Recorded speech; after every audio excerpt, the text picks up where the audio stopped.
कहानी की शुरुआत में लॉरेंस नाम का साइंटिस्ट एक डैम पर भूकंप की जांच कर रहा होता है, जबकि उसका साथी किम डैम के अंदर से जांच कर रहा है। अचानक वहां तेज भूकंप आने लगता है और डैम टूटने लगता है। यह देखकर लॉरेंस लोगों की जान बचाने में लग जाता है।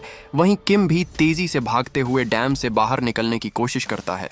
भागते हुए किम की नजर एक डरी हुई छोटी बच्ची पर पड़ती है। वो उसे उठाता है और आगे की तरफ दौड़ लगाता है। डैम तेजी से टूट रहा होता है और तभी अचानक किम के पैरों के नीचे से भी डैम का हिस्सा टूट जाता है। पर नीचे गिरने से ठीक पहले वो उस बच्ची को लॉरेंस की तरफ फेंककर उसकी जान बचा लेता है। जब किम पीछे मुड़कर देखता है तो उसके पांव में एक लोहे की रॉड घुस चुकी होती है। उसे समझ आ जाता है कि अब उसका बचना नामुमकिन है। वो उस बच्ची को प्यार से देखता है और कहता है, अपनी आंखें बंद कर लो। इसके बाद पूरा डैम ढह जाता है, लेकिन किम की महान कुर्बानी से उस बच्ची की जान बच जाती है।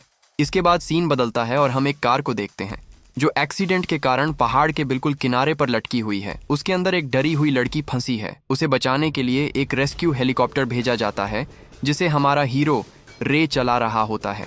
रे लोगों को बचाने में बहुत माहिर है और इससे पहले भी करीब 600 लोगों की जान बचा चुका है। जब रे की टीम उस गाड़ी के पास पहुंचती है तो वे देखते हैं कि गाड़ी काफी दूर है और वहां तक रस्सी नहीं पहुंच सकती। लेकिन रे हार नहीं मानता। वो एक बड़ा रिस्क लेता है और हेलीकॉप्टर को तिरछा करके बिल्कुल नीचे घाटी में ले आता है। अब हेलीकॉप्टर खतरनाक पहाड़ों के बीच उड़ रहा होता है। रे का एक साथी हेलीकॉप्टर से नीचे उतरकर गाड़ी में हुक लगाने की कोशिश करता है, लेकिन तभी गाड़ी स्लिप हो जाती है और उसका साथी नीचे ही फंस जाता है। गाड़ी के खिसकने से हेलीकॉप्टर पर भी बहुत ज्यादा प्रेशर पड़ने लगता है।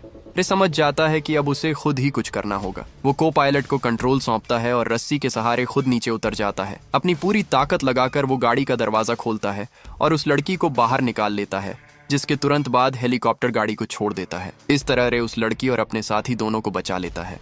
अपना काम खत्म करके रे घर लौटता है, जहां वो बिल्कुल अकेला रहता है और अपनी फैमिली की पुरानी तस्वीरें देखने लगता है। दरअसल रे पहले अपनी पत्नी एम्मा, बेटी ब्लैक और छोटी बेटी मैलोरी के साथ एक बहुत ही खुशहाल जिंदगी जी रहा था।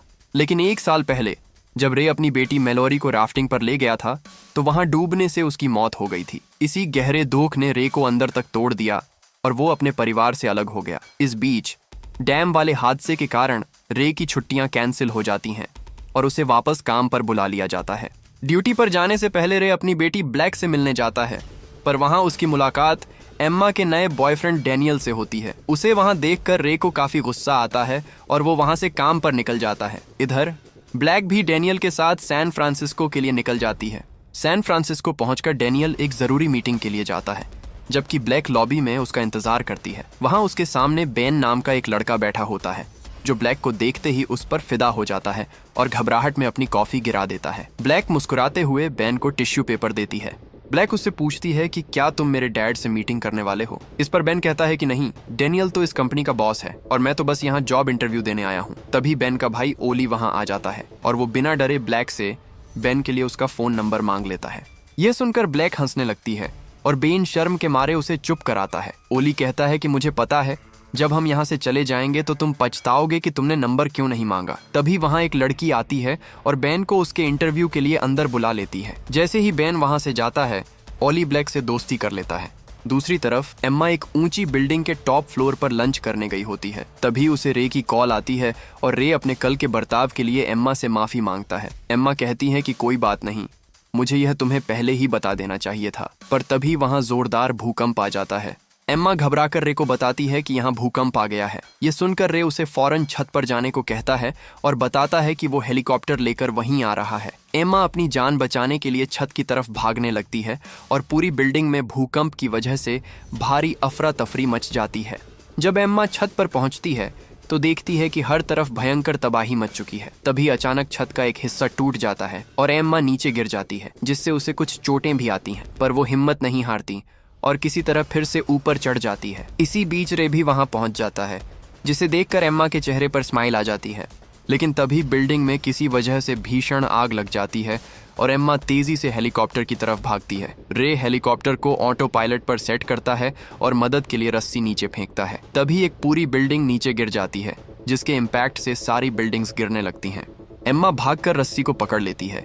रे उसे खींचकर ऊपर ले आता है और पूछता है, तुम ठीक तो हो? एम्मा कहती है, मैं ठीक हूँ। रे हेलीकॉप्टर को वहां से निकालने की कोशिश करता है, पर एक बिल्डिंग हेलीकॉप्टर से टकरा जाती है, जिससे हेलीकॉप्टर डैमेज हो जाता है। पर फिर भी रे किसी तरह उसे बिल्डिंग्स के बीच से निकाल लेता है। उधर दूसरी तरफ डैनियल की मीटिंग खत्म हो चुकी होती है और वो वापस ब्लैक के पास आ जाता है। जाने से पहले ब्लैक चुपके से ओली को बेन के लिए अपना नंबर दे देती है। फिर ब्लैक और डैनियल कार में बैठकर पार्किंग से बाहर निकलने ही वाले होते हैं कि तभी भूकंप के झटके वहां तक भी पहुंच जाते हैं। जान बचाने के लिए ड्राइवर तेजी से कार दौड़ाने लगता है, पर भूकंप की वजह से आगे का फ्लोर ही टूट जाता है और कार सीधे उसमें जा गिरती है। तभी ऊपर से एक बहुत बड़ा पत्थर सीधा ड्राइवर की सीट पर आकर गिरता है, जिससे वो मारा जाता है। इस क्रैश में ब्लैक के पांव सीट के नीचे बुरी तरह फंस जाते हैं। डैनियल उस सीट को उठाने की बहुत कोशिश करता है, पर उठा नहीं पाता। आखिरकार वो मदद मांगने के लिए बाहर निकलता है, जहां उसे एक सिक्योरिटी गार्ड मिलता है। डैनियल उससे कहता है कि मेरी बेटी नीचे फंस गई है, मुझे मदद चाहिए। उसकी यह बात वहां बेन भी सुन लेता है, लेकिन तभी ऊपर से बिल्डिंग का एक पत्थर सीधा उस सिक्योरिटी गार्ड पर गिरता है। ये देखकर डैनियल पूरी तरह घबरा जाता है और ब्लैक को छोड़कर अपनी जान बचाकर भाग निकलता है। क्या फट्टू है ये आदमी। वहीं ब्लैक किसी तरह रे को कॉल मिला लेती है। वो रे को बताती है कि मैं ऑफिस की पार्किंग में फंस गई हूँ और डैनियल मुझे छोड़कर भाग गया। ये सुनकर एम्मा को बहुत गुस्सा आता है, लेकिन तभी फोन कट जाता है। रे समझ जाता है कि अब अपनी बेटी को उसे ही बचाना होगा और वो हेलीकॉप्टर को सैन फ्रांसिस्को की तरफ मोड़ देता है। उधर पार्किंग में बेन और ओली ब्लैक के पास पहुंच जाते हैं। ब्लैक बताती है कि उसका पांव सीट के नीचे फंस गया है। दोनों मिलकर पत्थर उठाने की कोशिश करते हैं, लेकिन नहीं उठा पाते। ब्लैक उन्हें वहां से चले जाने को कहती है, क्योंकि बिल्डिंग कभी भी गिर सकती है, पर बेन कहता है कि हम तुम्हें छोड़कर नहीं जाएंगे। बेन कार की डिक्की खोलता है, जहां से उसे कुछ टूल्स मिलते हैं। उनकी मदद से बेन पत्थर को थोड़ा सा ऊपर उठाता है, पर वो ज्यादा ऊपर नहीं जा पाता। तभी बेन को एक कमाल का आइडिया आता है। वो कार के टायर्स की हवा निकाल देता है, जिससे ब्लैक के पांव आजत हो जाते हैं और वो उसे गाड़ी से निकाल लेते हैं। जब तीनों बिल्डिंग से बाहर आते हैं तो देखते हैं कि हर कोई जान बचाने के लिए भाग रहा है। तीनों एक बिल्डिंग के नीचे रुकते हैं। ब्लैक कहती है कि मुझे अपने पेरेंट्स से बात करनी होगी। बेन बताता है कि मोबाइल फोन्स काम नहीं कर रहे, वो ट्राई कर चुका है। ब्लैक कहती है कि मैं डैड से कांटेक्ट कर सकती हूँ, हमें बस एक इलेक्ट्रॉनिक स्टोर ढूंढना है। थोड़ा आगे आने पर उन्हें एक इलेक्ट्रॉनिक स्टोर मिल जाता है। ब्लैक कहती है कि इलेक्ट्रॉनिक मोबाइल काम नहीं करेंगे, हमें लैंडलाइन ढूंढना होगा। बेन पूछता है कि तुम्हें इस बारे में कैसे पता। ब्लैक बताती है कि मेरे डैड LA रेस्क्यू में काम करते हैं। थोड़ा ढूंढने पर उन्हें एक लैंडलाइन मिल जाती है। ब्लैक रे को कॉल करती है और बताती है कि वो सुरक्षित है और यह भी कि डैनियल उसे छोड़कर भाग गया था। ये सुनकर एम्मा को बहुत गुस्सा आता है। फिर रे ब्लैक को सैन फ्रांसिस्को के एक ऊंचे टावर पर जाने को कहता है, जहां वो उन्हें लेने आ रहा है। इसके बाद एम्मा डैनियल को कॉल मिलाती है और उससे ब्रेकअप कर लेती है, जिससे रे भी खुश हो जाता है। थोड़ा आगे जाने पर हेलीकॉप्टर का इंजन फेल हो जाता है, क्योंकि पहले वो बिल्डिंग से टकराया था। रे हेलीकॉप्टर की सेफ क्रैश लैंडिंग एक स्टोर के अंदर करवा देता है। किस्मत से उन दोनों को कुछ नहीं होता और दोनों स्टोर से बाहर निकलते हैं। रे कार के दरवाजे खोलने की कोशिश करता है, इस उम्मीद में कि कोई खुल जाए। तभी उनकी नजर एक ट्रक पर पड़ती है, जो पहले से खुला होता है। एम्मा देखती है कि किसी ने उस ट्रक को चुराया हुआ है। रे कहता है, तो ठीक है, हम इसे फिर से चुरा लेते हैं। तभी एक आदमी रे के सिर पर गन तान देता है। रे के पास टाइम नहीं होता, इसलिए वो एक ही पंच में आदमी को ढेर कर देता है और ट्रक लेकर निकल जाता है। जब वो सैन फ्रांसिस्को के करीब होते हैं तो रे देखता है कि दो बूढ़े लोग उन्हें गाड़ी रोकने का इशारा कर रहे हैं। रे ब्रेक लगाता है, पर बाहर आकर हैरान हो जाता है, क्योंकि भूकंप की वजह से जमीन के बीच बहुत गहरा सुराख हो गया होता है। रे उस कपल के पास जाता है, उन्हें थैंक्स बोलता है और सैन फ्रांसिस्को जाने का कोई और रास्ता पूछता है। आदमी रास्ता बताता है, पर उसके लिए उन्हें फिर से 70 मील पीछे जाना होगा। ये सुनकर रे और एम्मा निराश हो जाते हैं, क्योंकि उनके पास टाइम नहीं होता। तभी रे की नज़र आदमी की टोपी पर पड़ती है, जिस पर प्लेन बना होता है। इसके बाद रे उन्हें अपनी कार देकर उनका प्लेन उधार ले लेता है। जब दोनों प्लेन में बैठते हैं तो फाइनली रे अपने दिल की बात करता है। वो एम्मा को कहता है कि मैलोरी को राफ्टिंग पर ले जाने का आइडिया मेरा था और मैं वहां होते हुए भी उसे बचा नहीं पाया। इसने मुझे अंदर से तोड़ दिया, जिसकी वजह से मैं तुम्हारा और ब्लैक का सामना नहीं कर पाया और खुद को दूर कर दिया। यह सुनकर एम्मा रे को कहती है कि इसमें तुम्हारी कोई गलती नहीं थी। मुझे पता है, अगर तुम हमारी बेटी को नहीं बचा पाए तो कोई भी नहीं बचा पाता। ये सुनकर रे खुद को माफ कर देता है और दूसरी बेटी को बचाने के लिए तैयार हो जाता है। जब वो सैन फ्रांसिस्को पहुंचते हैं तो रे देखता है पूरा शहर तबाह हो गया है और प्लेन लैंड करने की कोई जगह नहीं बची। रे डिसाइड करता है उन्हें प्लेन से जंप लगाना होगा। इससे एम्मा डर जाती है, पर रे उसे अपने साथ बांध कर जंप लगा देता है और वो एक स्टेडियम में लैंड होते हैं। दूसरी तरफ ब्लैक जब टावर के करीब पहुंचती है तो देखती है वो जल रहा है, जिसका मतलब अब वो वहां नहीं जा सकते। बेन कहता है अब क्या करें। ब्लैक कहती है हमें किसी ऊंची जगह जाना होगा। ओली बुक देखता है और कहता है यहाँ नोब नाम का एक पहाड़ है, पर वो दूसरी तरफ है। ब्लैक कहती है तो हमें वहीं पहुंचना होगा और सब भागने लगते हैं। जब वो थोड़ा आगे आते हैं तो फिर से भूकंप आने लगता है। बेन गिर जाता है और उसके ऊपर ग्लास टूट कर गिरता है और एक शीशा उसकी टांग में घुस जाता है। ओली डर से घबराने लगता है, पर ब्लैक उसे शांत करती है। इस बार भूकंप बहुत डेंजरस होता है। रे एम्मा को पीछे भेजता है और लोगों की मदद करने लगता है। तभी उसकी नजर एक घायल बच्ची पर पड़ती है। रे उसे उठाता है और पीछे ले जाता है। जब भूकंप रुकता है तो दोनों देखते हैं आगे जाने का रास्ता ब्लॉक हो गया है।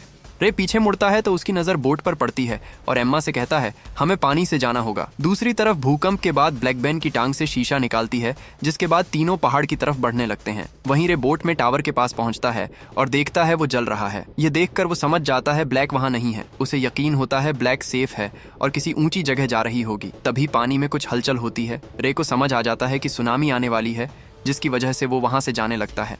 दूसरी तरफ ब्लैक को एक वॉकी टॉकी मिलता है जिस पर उसे सुनामी आने की खबर मिलती है और तीनों पास की एक बिल्डिंग की तरफ बढ़ने लगते हैं। वहीं रे को सामने से सुनामी आते दिखती है। अब बचने का एक ही रास्ता होता है, सुनामी को पार करना। रे बोट की स्पीड बढ़ाता है और सुनामी की तरफ बढ़ने लगता है। बाकी बोट्स भी सुनामी की तरफ बढ़ रही होती हैं। रे तेजी से ऊपर की तरफ बढ़ता है और ऊपर पहुंचने ही वाला होता है कि एक बड़ा शिप आ जाता है। रे बोट मोड़कर बच जाता है। ऊपर से कंटेनर गिरने लगते हैं, पर रे अपनी हेवी ड्राइविंग से बोट को बचा लेता है। लेकिन शिप जाकर ब्रिज से टकराता है, जिस पर डेनियल भी होता है और पूरा ब्रिज टूट जाता है। इसके बाद सुनामी सिटी की तरफ बढ़ने लगती है। दूसरी तरफ ब्लैक बेन और ओली के साथ बिल्डिंग पर पहुंचती है, पर तभी वो देखती है सुनामी आ रही है। सब जल्दी से पिलर्स पकड़ लेते हैं। सुनामी बिल्डिंग से टकराती है, पर किस्मत से बिल्डिंग गिरती नहीं और तीनों एक टेबल को पकड़ लेते हैं। इसके बाद तीनों ऊपर वाली मंजिल पर पहुंचते हैं जहां पानी नहीं पहुंचा होता। जब ब्लैक खिड़की से बाहर देखती है तो उसे रे दिखता है जो बोट में उसे ढूंढ रहा होता है। ब्लैक उसे आवाज देती है, पर दूर होने की वजह से वो सुन नहीं पाते और वहां से जाने लगते हैं। तभी एम्मा की नजर एक लाइट पर पड़ती है जो उनकी बोट पर आ रही होती है। जब दोनों मुड़ते हैं तो ब्लैक को देखते हैं। उसे देखकर दोनों बहुत खुश होते हैं क्योंकि फाइनली पापा की परी मिल गई होती है। तभी बिल्डिंग पानी में गिरने लगती है और पानी अंदर चला जाता है। पानी के बहाव की वजह से बेन और ओली ब्लैक से अलग हो जाते हैं। बेन किसी तरह ओली को लेकर पानी से निकल जाता है, पर ब्लैक नीचे फंस जाती है। रे बोट से जंप लगाता है और अंदर ब्लैक के पास जाता है। ब्लैक कहती है दरवाजा फंस गया है। रे उसे कहता है फिक्र मत करो, मैं तुम्हें बचा लूंगा। रे दरवाजा ओपन करने की कोशिश करता है पर नहीं कर पाता। ब्लैक रोते हुए कहती है मुझे बहुत डर लग रहा है डैडी। तभी बिल्डिंग पानी में डूब जाती है, जिससे ब्लैक की सांस रुकने लगती है और वो बेहोश हो जाती है। रे अपनी पूरी ताकत लगाता है और किसी तरह दरवाजा ओपन कर लेता है। वो ब्लैक को लेकर ऊपर जाता है जहां बेन और ओली मौजूद होते हैं। बेन बाहर निकलने के लिए शीशा तोड़ने लगता है। एम्मा उसे देख लेती है और हटने का इशारा करती है, जिसके बाद वो बोट से शीशा तोड़ देती है। सब बोट में बैठते हैं और बाहर आते हैं। रे ब्लैक की छाती को दबाता है, पर वो होश में नहीं आती। सबको लगता है ब्लैक अब नहीं रही, पर रे हार नहीं मानता और ब्लैक होश में आ जाती है, जिससे सब बहुत खुश हो जाते हैं।